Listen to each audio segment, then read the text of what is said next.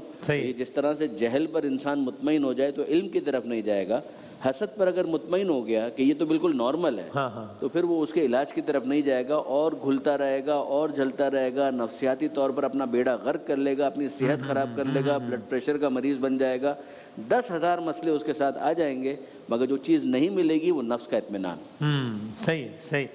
اب مفتی صاحب آپ ادھر یہ مطلب اس حوالے سے اگر کچھ بتا بھی سکیں رہنمائی کے لیے، قرآن کا حوالہ یا کوئی یا سنت میں سے کسی بات کا حوالہ، اور اگر کسی ذہن میں یہ ہے کہ بھائی یہ کہنے کو بالکل ٹھیک بات ہے جو فرما رہے ہیں علماء، لیکن یہ کہ کیا یہ ایک ان نیچرل بات نہیں ہے کہ بھائی ایک آدمی دیکھ رہا ہے کہ وہ ایک ریس میں ہے اور 4 لوگ اس سے آگے دوڑ رہے ہیں اور ان کو مفادات اور ان کے فوائد بھی سے زیادہ ہو رہے ہیں، تو کیسے ہوتا ہے کہ وہ آدمی یعنی it is too good to be true کہ آدمی کہے کہ چلو کوئی بات نہیں یار، خیر ہے، اس کی اپنی جگہ ہے میرے میں. یہ تو عملاً ممکن ہی نہیں ہے، بس کہنے کو ایک اچھی بات ہے بس. اعوذ باللہ من الشیطان الرجیم، بسم اللہ الرحمن الرحیم. جیسے کہ پچھلے کئی پروگرامز میں ہماری گفتگو ہو رہی ہے، ان تمام چیزوں کی سب سے بڑی وجہ جو ہے وہ ایک تو دین سے دوری ہے، صحیح، دوسرا تربیت کی کمی ہے، تیسرا تربیت کو قبول کرنے کی کمی ہے، چوتھا قبول کرنے کے بعد اس پہ استقامت حاصل نہ کرنا. یہ اس کے اسباب ہیں. اب ہوتا یہ ہے کہ نبی کریم صلی اللہ علیہ وسلم نے جیسے فرمایا کہ تم دینی معاملے میں ہمیشہ اپنے سے اوپر والے کو دیکھو، اور دنیاوی معاملے میں ہمیشہ اپنے سے نیچے والے کو دیکھو. اگر تم ایسا کرو گے تو اللہ کی کسی نعمت کی ناقدری میں مبتلا نہیں ہوگے.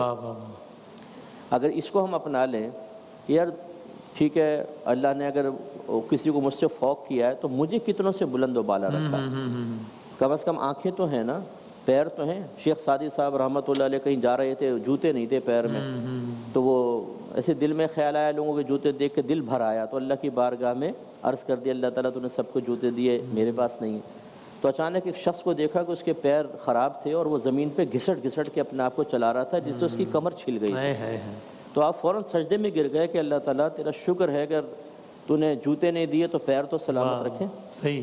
اب یہ مطلب ایک فطری تقاضا ہے، لیکن ہر فطری تقاضے کی ایڈجسٹمنٹ کرنا اور اس کے لیے ایک مطلب اس کو اپنے لیے مطلب صحیح تصور کرنا غلط ہے. ٹھیک ہے. بہت سے فطری تقاضے ایسے ہوتے ہیں جن کو اوپر غالب آنا ہوتا ہے، قابو پانا ہوتا ہے. ہم کسی کو اگر اپنے سے فائق دیکھتے ہیں تو ایک فطری تقاضا ہوتا ہے کہ ہمیں ایسا لگتا ہے کہ یار یہ کیوں ہم سے اوپر ہو گیا، لیکن اب اس کو مغلوب کرنا ہے نا. صحیح ہے. لیکن سمجھنے کے لیے سوال ہے کہ ہم تو پھر کہتے ہیں کہ اسلام تو دین فطرت ہے، فطرت کے جو عین تقاضے ہیں وہی کرنے کا کہتا ہے. تو اگر جس طرح ہم اس کی بات کریں، اگر یہ ایک فطری تقاضا ہے کہ آپ یہ فیل کریں اور پھر اسلام ہی آپ سے کہہ رہا ہے کہ نہیں آپ یہ فیل نہ کریں، تو یہ فطرت اور اس کا ایک تصادم تو نہیں ہوا؟ یعنی میں سمجھنے کے لیے پوچھ رہا ہوں. یہ دونوں الگ الگ چیزیں. اسلام دین فطرت، اس کا مطلب یہ ہے کہ اگر مذاہب کی تقسیمات سے ہٹا کر ایک شخص سے کہیں کہ تمام ادیان کو دیکھو اور بتاؤ کون سا مذہب کامل ہے اور فطرت سے نزدیک ہے، وہ اسلام کی طرف اشارہ کرے گا. یہ ایک الگ چیز ہوتی ہے. ایک ہوتا ہے کہ اللہ نے طبیعتوں میں بہت سی چیزیں ودیعت فرمائی ہوتی ہے، امانت رکھی ہے.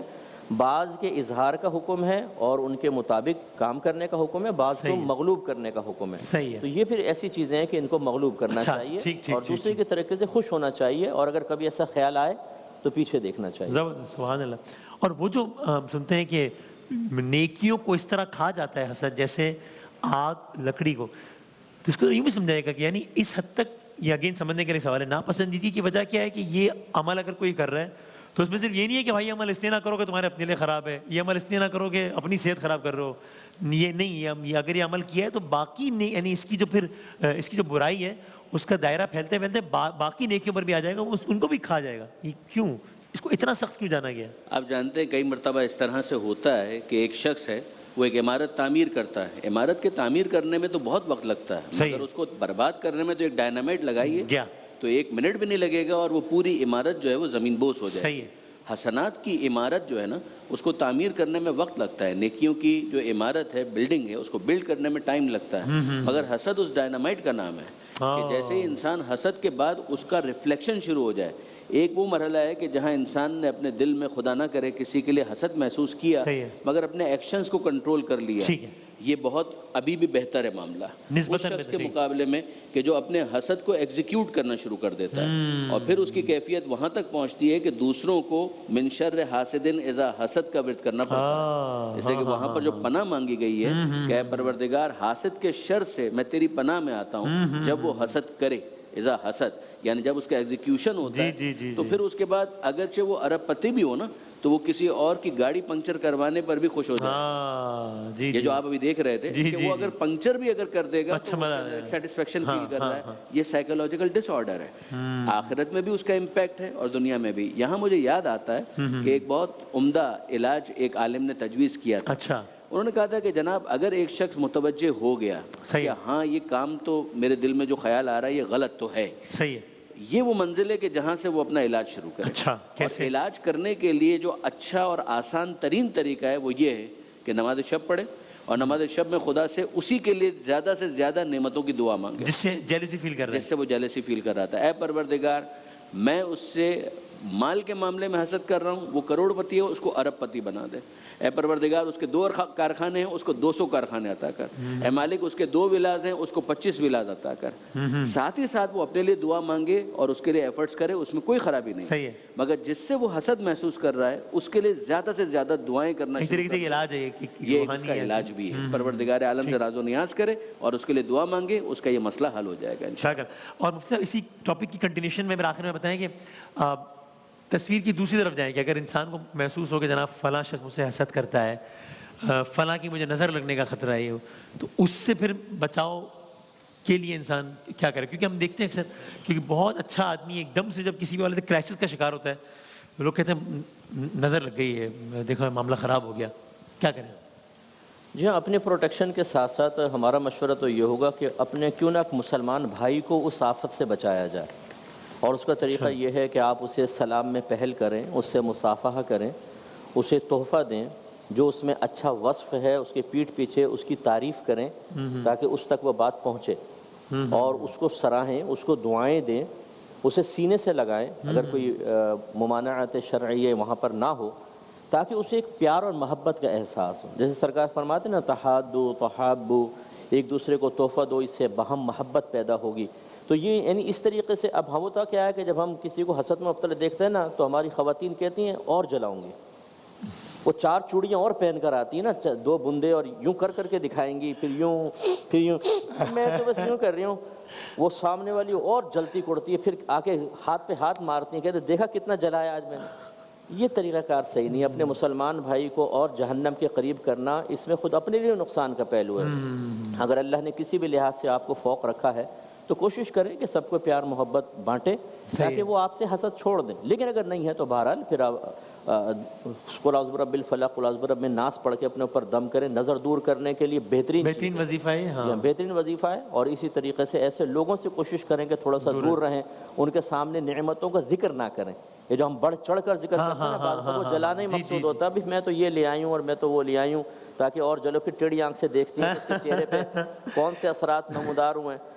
تو یہ اب دیکھ لیں خواتین یہ نہ احتجاج کریں کہ بھئی جو ہے نا حسد کو خواتین تک جو ہے وہ مخصوص کر دیا. یہ خواتین کے ساتھ نہیں, اب تو مردوں نے لمٹ کراس کر لی ہے. پہلے باقونی عورتیں ہوتی تھیں, اب تو مرد اس میں بہت آگے ہو گئے, تو اس کا انکار نہیں. لیکن خواتین میں چونکہ یہ چیزیں زیادہ ہوتی ہیں, باطنی معاملات, مشاہدہ یہی ہوا ہے, تو خلاصہ کلام یہ ہے کہ اپنے مسلمان بھائی کو بچانے کی کوشش کریں. لیکن اگر آپ دیکھتے ہیں آپ کی کوشش کارگر نہیں ہے تو پھر جس طرح ہو سکے اپنے آپ کو محفوظ کریں. صحیح. یہ بڑا امپورٹنٹ نکتہ ہے نا, مجھے لگتا ہے کہ اس بات پہ بہت کمفرٹیبلی سب صرف نظر کر جاتے ہیں کہ اگر آپ جانتے ہیں کوئی شخص ہے کہ جس کا فائنینشیل سٹیٹس وہ نہیں ہے جو آپ کا ہے, تو بہت ساری باتیں یعنی ایک تو ہوتا ہے کہ جو حسد کی نیت سے کر رہا ہے وہ تو مفتی صاحب نے اشارہ فرمایا وہ تو ہے ہی غلط. ایک ہوتا ہے حسد کی نیت سے انسان نہ بھی کر رہا ہو تو بھی ذرا کیئرفل اس لیے رہنا چاہیے نا کہ یار اگلے بندہ نیچرلی فیل کرے گا کہ یار کسی کی منتھلی انکم ہے 20,000 روپیز, آپ اس کے سامنے بات کر رہے ہیں اتنے ملین یہ کر دو وہ کر دو, اگر آپ اس کو اوائڈ کر سکتے ہیں تو اوائڈ کریں, لیکن نیچرلی اگلا بندہ فیل کرے گا کہ یار جتنی میری سیلری ہے مہینے کی اتنے کا یہ ایک ٹائم کے کھانے کا آرڈر دے رہا ہے. تو اس میں ذرا تھوڑا سا ہمیں کیئرفل اور سینسیٹیو ہونا چاہیے نہیں. الاحتیاط سبیل النجات, احتیاط کرنا یہی نجات کا راستہ ہے.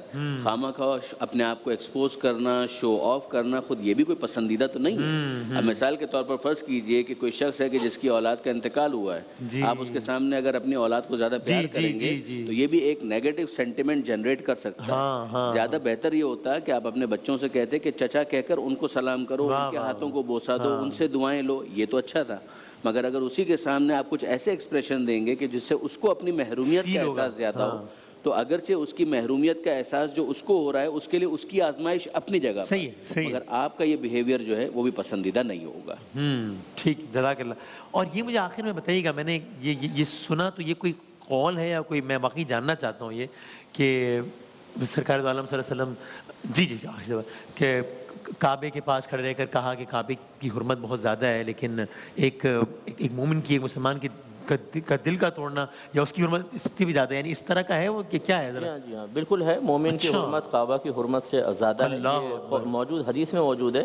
لیکن اس کا مطلب یہ نہیں ہے کہ یہ حسد وغیرہ کا دل توڑنا, اس کی کنٹینیوشن بات کر رہے ہیں, اس سینس میں ہے کیا, یعنی کوئی بھی ایسا فیل کہ جس سے سامنے کا دل جان بوجھ کے قصدن کرنا, غیر ارادی تو معافی ہوتا ہے, جان بوجھ کے ایسا کرنا کہ دل توڑا جائے یہ غلط ہے. صحیح. فائنل کوئی بھی کامنٹس میں بس بنیادی بات یہی ہے کہ جتنا ہو سکے آتنا فی الدنیا حسنہ و فی الآخرت حسنہ, اے پروردگار دنیا کی نیکیاں حسنات بھی عطا فرما, آخرت کی نیکیاں اور حسنات بھی عطا فرما. جو ہم کو ملا ہے اس پر بھی ہمیں شکر کرنے کی توفیق عطا فرما, جو دوسروں کو ملا ہے ان کے اضافے کی دعا کرنے کی توفیق عطا فرما. بہت نوازش, بہت شکریہ. ایک وقفہ لیتے ہیں, اس کے بعد انشاءاللہ ہمارا سیگمنٹ ہوگا نعتیہ مقابلے کا, بریک کے بعد انشاءاللہ.